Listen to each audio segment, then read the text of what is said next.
안녕, 라이언 뽀로로. 오늘은 도서관에 간 사자. 글 미셸 누드슨, 그림 케빈 호크스, 옮김 홍연미. 도서관에 간 사자. 속표줄 보니까 사자가 어디론가 걸어가고 있네요. 미국 작가의 책 도서관에 간 사자. 쑥 계단을 올라가서 어느 날 도서관에 사자가 왔어요. 사자는 곧바로 대출 창구를 지나 자료실로 들어갔죠. 대출 창구에 맥비 씨는 불이 나게 복도를 달려 관장실로 갔어요. 메리에도 관장님! 맥비 씨가 소리쳤죠. 도서관에서 뛰면 안 됩니다. 메리에도 관장님이 쳐다보지도 않고 말했어요. 하지만 사자가 온걸요. 도서관에 말입니다.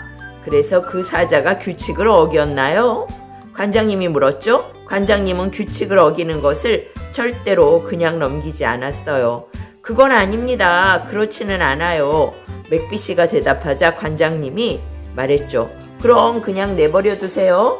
사자는 도서관을 여기저기 돌아다녔어요. 도서 목록 카드에 코를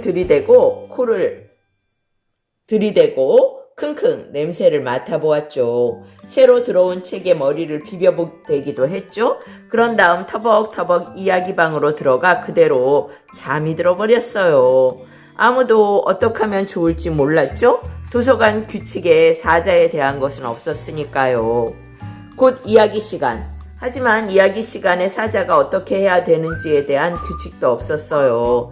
이야기 선생님은 조금 불안해 보였죠. 그래도 맑고 똑똑한 목소리로 첫 번째 책의 제목을 읽었어요. 사자가 번쩍 고개를 들었죠? 선생님은 계속해서 읽어나갔어요. 사자는 선생님이 다음 이야기를 다 읽을 때까지 그대로 있었어요. 그 다음 이야기도 가만히 듣고 있었죠? 사자는 또 다음 이야기를 기다렸지만 아이들은 하나둘 자리를 떠나기 시작했어요. 이야기 시간 끝났어. 이제 갈 시간이야. 한 아이가 사자에게 말했죠. 사자는 아이들을 보았어요. 이야기 선생님도 보았죠. 그리고 책장이 덮인 책도 보았어요. 그러더니 귀청이 떨어질 듯 요란한 소리로 으르렁 울었어요. 메리어더 관장님이 관장실에서 저벅저벅 걸어 나왔죠. 대체 누가 이렇게 소란을 피우는 겁니까? 관장님이 묻자 맥비 씨가 대답했어요. 사자예요. 메리에더 관장님은 사자에게 다가갔죠. 조용히 하지 못하겠다면 도서관에서 나가라. 그게 도서관 규칙이야. 관장님이 엄격한 목소리로 말했어요.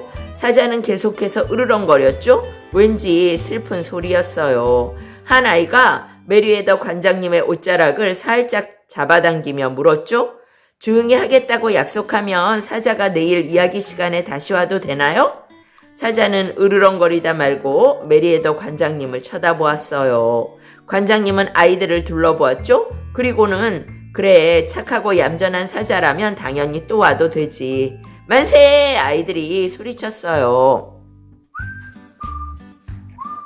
이튿날 사자는 다시 도서관에 왔죠. 일찍 왔구나. 이야기 시간은 3시부터인데? 관장님이 말했어요. 그래도 사자는 꼼짝도 하지 않았죠. 좋아, 그럼 날 좀 도와주겠니? 그러더니 관장님은 사자에게 이야기 시간이 될 때까지 백과사전에 묻은 먼지를 떨어내라고 했어요.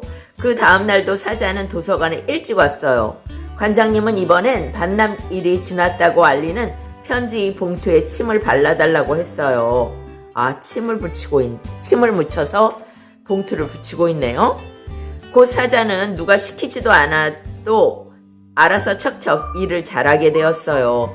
사자는 백과사전에 먼지를 떨어냈죠?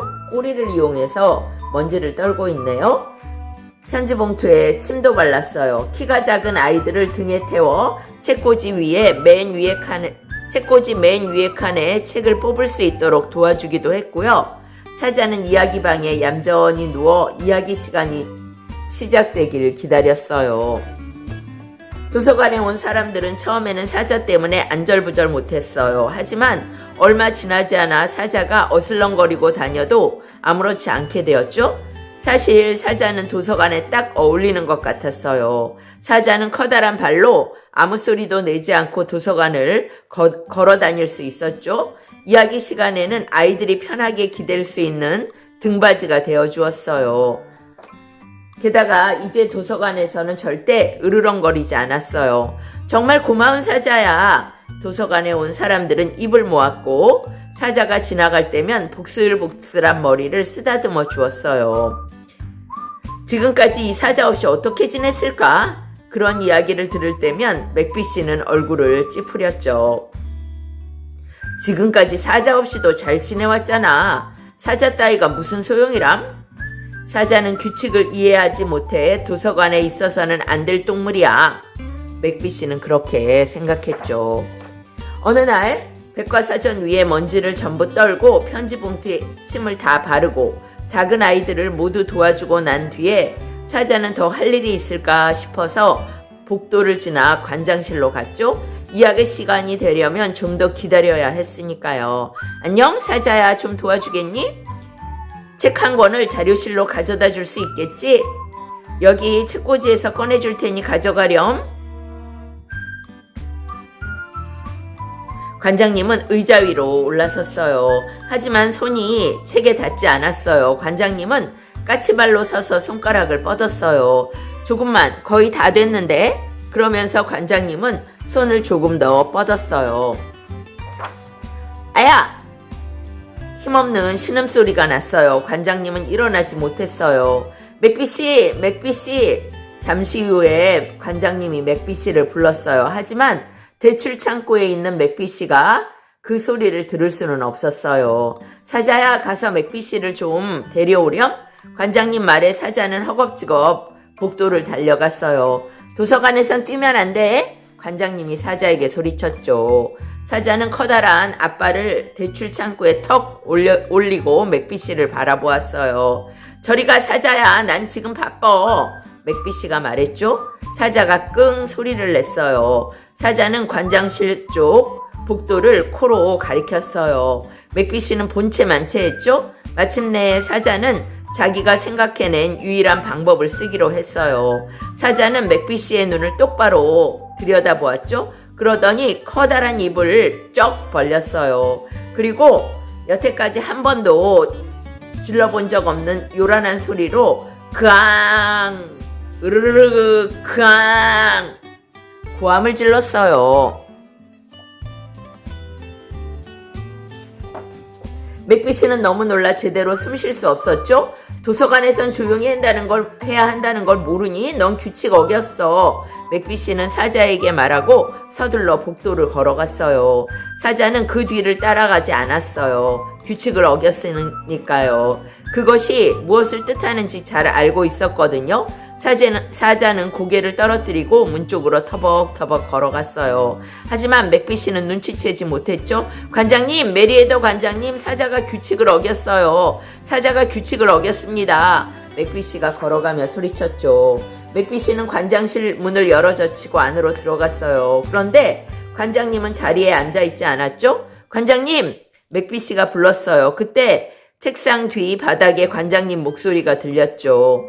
때로는 규칙을 어길 수밖에 없는 이유가 있게 마련이에요. 아무리 도서관이라 해도 말이죠. 가서 의사를 좀 불러주세요. 팔이 부러진 것 같아요. 맥비씨는 의사를 부르려고 달려갔죠. 도서관에선 뛰면 안 돼요. 관장님이 맥비씨에게 소리쳤죠. 이튿날 모든 것이 제자리로 돌아왔어요. 아니, 거의 모든 것이 그랬죠. 메리에더 관장님은 왼팔에 붕대를 감았어요. 의사선생님 관장님에게 일을 좀 줄이라고 했죠. 내게는 일을 도와줄 사자가 있으니까 관장님은 생각했어요. 하지만 그날 아침 사자는 도서관에 오지 않았어요. 3시가 되었고 관장님은 이야기 방으로 가보았죠. 이야기 선생님이 아이들에게 이야기를 들려주기 시작했지만 사자의 모습은 보이지 않았어요.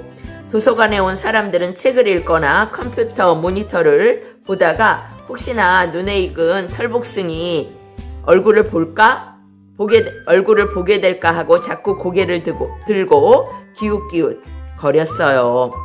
하지만 그날 사자는 오지 않았죠. 다음 날에도 사자는 오지 않았어요. 그 다음 날에도 오지 않았죠.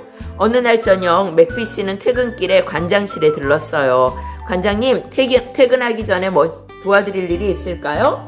맥비 씨가 묻자 아니요, 괜찮아요. 관장님이 대답했죠. 관장님은 창밖을 내다보고 있었죠. 목소리가 아주 작았어요. 아무리 도서관이라 해도 너무 작았어요. 맥비 씨는 생각에 잠겨 찌푸린 얼굴로 걸어갔죠. 아무래도 관장님을 도울 방법이 있을 것 같았어요. 맥비 씨는 도서관을 나섰지만 집으로 가지 않았어요. 맥비 씨는 동네를 이리저리 돌아다녔죠. 맥비 씨는 자동차 아래를 샅샅이 살펴보았어요. 덤불 위도 뒤져보았죠. 집집마다 뒷마당도 모두 살피고 쓰레기통도 일일이 들여다보았어요. 나무 위도 쳐다보았고요. 마침내 맥비 씨는 동네를 한 바퀴 돌아 도서관으로 돌아왔어요. 사자가 도서관 밖에 앉아 유리문 안을 들여다보고 있었어요. 안녕 사자야? 맥비 씨가 인사를 건넸어요. 그래도 사자는 돌아보지 않았죠? 네가 알면 기뻐할 일이 있어. 도서관에 새로운 규칙이 생겼단다. 으르렁거리면 안 됨. 단 그럴 만한 이유가 있는 경우는 예외임.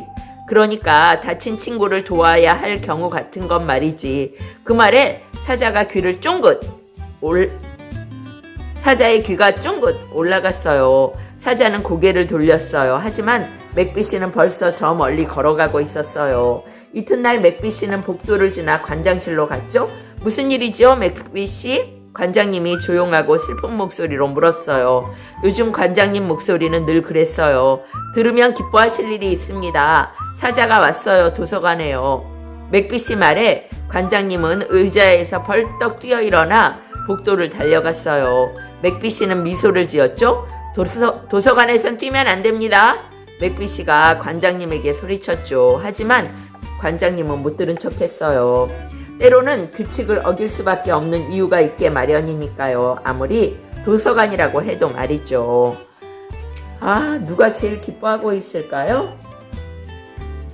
두 팔을 든 어린이일까? 거꾸로 선 어린이일까? 입을 벌리고 웃는 좋아하는 어린이일까? 껴안고 있는 어린이일까? 껴안고 있는 관장님일까? 아니면 사자일까요? 오늘은 도서관에 간 사자 여기까지. 빠이빠이.